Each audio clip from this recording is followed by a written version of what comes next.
Congratulations. Why now? Ah, wow. You know, when you've been somewhere for several years and you have seen progress and you feel that the department is in good hands and on strong standing, then you know it's your time. You've done what you have been called to do. And I really feel that I'm at this point now. 3.5 years ago when I arrived here in Raleigh, it's a great department, a lot of things happening, but we knew that there were a lot of more things that we wanted to do.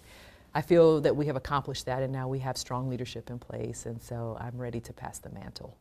And is this a full retirement, or is this a pause and then you may re-enter the world of employment somewhere? So I've gotten that question a lot, and what I've told everybody, and I'll tell you, is that for now it is a pause. I'm going to take some time off. I really need that time. Go back with family. My husband and I have been living at different residences with me being here, so we want to be back under one roof. And then, you know, I'll reevaluate after that time and just decide what I want to do, what my next chapter is. When you look back on your time, what do you think is your biggest accomplishment here? There are so many because of our team, what we did together as an organization. But I think there are two things that I'm most proud of. One being that we were able to get our vacancy rate down considerably. In fact, we're down to about 40 vacancies in the department, where we were up at 150 when I arrived. And that was because of the time that we were in, right? With 2020 and George Floyd and the aftermath of that, we saw a lot of people leaving the profession. But since that time, we've seen the pendulum swing back the other way, where people are wanting to be a part of public safety. They want to come back to policing, and it's a great profession. It's a noble profession. And so that is, I'm super proud that we've been able to reduce those vacancies, and I feel very, very, very confident that this department is going to get 0 vacancies very soon. And then after that, it'll be time to grow the department so that we can get more officers here in the Raleigh area. That's the first thing. The second thing that I'm super proud of is that we were able to start our police foundation, which has been instrumental in helping us to get equipment that we need for the police department, and also advocacy, people who support this police department and what they're doing. When you don't have that kind of support, it's near impossible to get things done. But having that community support from business leaders, community members, just outright leaders in our community really makes a difference and moves the dial for you. And I know that foundation has really helped Officer Gillick. How is he doing? Do you have any hopefully positive updates to share there? Yes, we're excited that he is progressing well. He is just a fighter. He is just a strong person, and we're very grateful for that. I know his family will let us, give us more information as that's available. But I went to visit him a couple weeks ago, and he looks fantastic. I'm so happy to see his progress. As one of the many African American female police chiefs in our area, how do you feel like that played an impact on your role and how you were able to affect the community, and to what extent does that factor into your legacy? Right. With this being African American History Month, Black History Month, super proud of my heritage, super proud to be a woman sitting in this seat representing this great city, the capital city of North Carolina. And I think the impacts have been great. When other young women see me in this seat, they know that it's possible, that they can do it as well. It was a woman that recruited me into policing, because it was not a profession that I even thought I would enter. When I was in college in my last year, I saw a female recruiter that was at my school, and she was recruiting for the police department. And I looked at her, she was sharp, she was very articulate, she was very confident, and I says, I think I can do that. I think I could do that. And she ended up being a mentor of mine. In the first couple years on the police department, she was very inspiring, and I hope that I have been that to other women, but not just women, but young men as well, that they can see that their sister, their mother, their niece, their aunt can do this job and do it just as effectively as the men do it.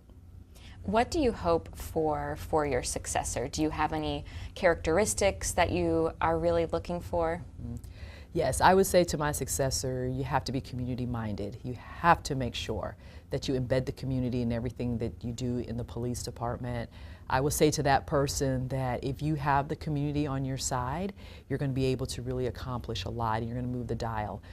I would encourage that person to make sure that they're out front, that they're transparent. If there's an officer involved shooting, if there's a critical incident, don't hide behind a shield or hide behind the walls. Get out and speak to the community about that incident and be transparent with them. I will also say to that person while you're investing in the community, make sure you invest internally as well. Your employees need to see you, they need to know you, they need to know that you care, they need to know that you're a fair leader and that you're going to do the right things in the eyes of the organization. And how, I know before you took the job or as you were taking the job, one of your goals was to be very present in the community. How do you feel like you did on that metric? I think I did well, given, and I say that humbly. When I see all the responses I've been getting about people wanting to attend my send-off or gifts that have been sent to me, cards, phone calls, even today I got one from a school saying, is there any way we can squeeze some time in to have the students come and see you, or you can come and see them one time before you leave? That lets me know that I made an impact. If I did it, I wouldn't have gotten those calls. I wouldn't have got the cards. I wouldn't have got the well wishes, all the social media posts that I have gotten. It warms my heart to see it. I'm really overjoyed, but I'm also just humbled by the entire thing, because I didn't come looking for any kind of accolades or anything like that. I came to serve this community. And one of the things that, you know, we've noticed, I think we've talked about this even before, is just the youth violence, not just in Raleigh, but like all over the state, all over the country, and I'm sure that's been a focus of yours as chief. What do you see as the opportunities there moving forward for the next person to pick up the torch and try to really tackle that? It's a heavy lift because our youth are so delicate, and there's so many complexities that are involved when it comes with our young people, right? They're not adults. Their brains aren't fully developed, the whole science of that. So you can't treat them like adults, but yet the crimes they're committing are adult crimes, right? They're pretty violent. So you can't not just look the other way on that. There has to be repercussions. There has to be, you have to do something about it. So I would say to my successor that you have to continue to work with our youth programmers. You have to be embedded with our local, federal, state partners to see what tactics you can use, what strategies there are out there. You got to just make investments, I guess is the best way I can summarize it, because there is so much going on in the lives of our young people, and we always want to put them all in one bucket and treat them the same way when you can't. You can't do that. Is it hard to step away from such a go, go, go, go, go job? Like, will you wake up Monday morning and, you know, like check your phone, or are you going to be waking up in the middle of the night expecting a call? Like, how will you handle that transition to such a quiet life, relatively speaking? Wow, that's a good one. You're right. I mean, I know it's going to be a transition, one that I'm looking forward to, though. I have been going at this pace for like 20 years now. When I was a deputy chief and a major and just through the ranks at my previous police department, and then coming here, we ramped it up quite a bit. I'm looking forward to slowing down a little bit. I don't know how it's going to be overall, and that's why I'm going to give myself a couple months, and then I'll know for sure, but I am looking forward to just for the pace slowing down. Do you have any hobbies you're going to engage in? Ah, gosh, my hobbies are. Are you a knitter? Are you No. I am, you know, I work out, I run, I'm a runner, and I don't run competitively, I just run for health. So I enjoy that. I'll be doing more of that. And just spending time with my family. I feel like I've neglected them for these past couple years.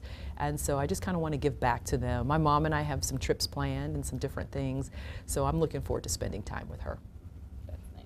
I think those are the main questions. I guess the biggest challenges facing Raleigh Police, what would you say those are?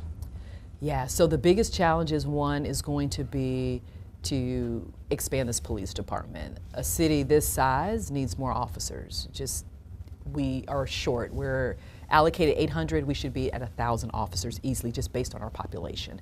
So that's going to be a challenge for the next chief, to ensure that they keep the foot on the pedal to increase the police department and get the resources that this department needs. You got to outfit those officers, you got to make sure you have cars and all that. And sometimes that can be a challenge to get.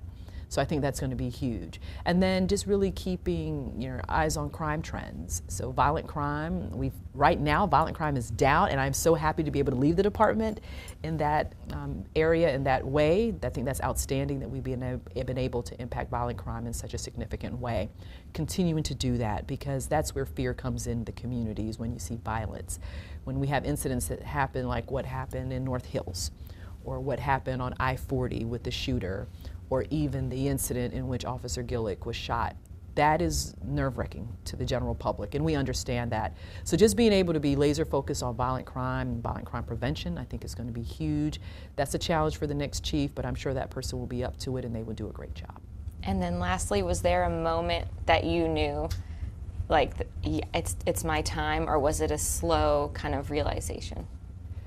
I think I don't know that it was a moment. I think it's just a culmination of different things. When you feel like you have accomplished what you have been called to do, then you have a peace to be able to move on. And then also to, for me, I have ambitions to do greater things in law enforcement and for the community. And so being able to step aside, to go into another realm to be able to do that, it's time. I see. Okay. Chief, Yes.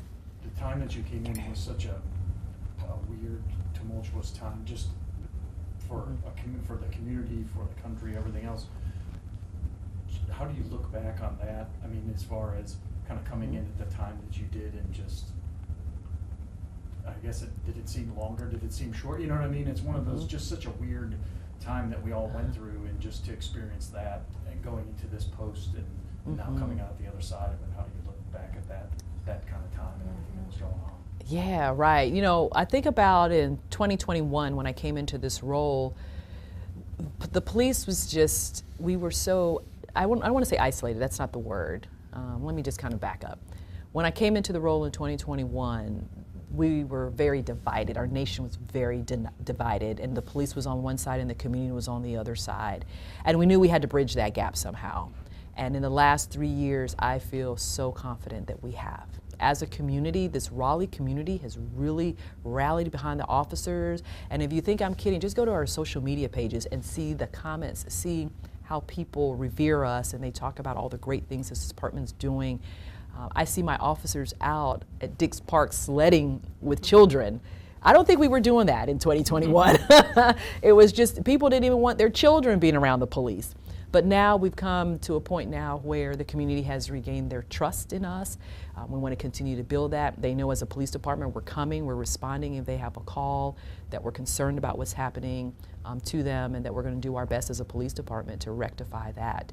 We just need to continue in that way. We do not want to go back to where we saw where police was, where police were known to perhaps violate somebody's rights. There's no place for that, and we never want to do that. And as I leave, I don't want my legacy to ever be that I condone that kind of behavior. I was very strict about making sure that our officers treated people with respect and that we were a professional agency.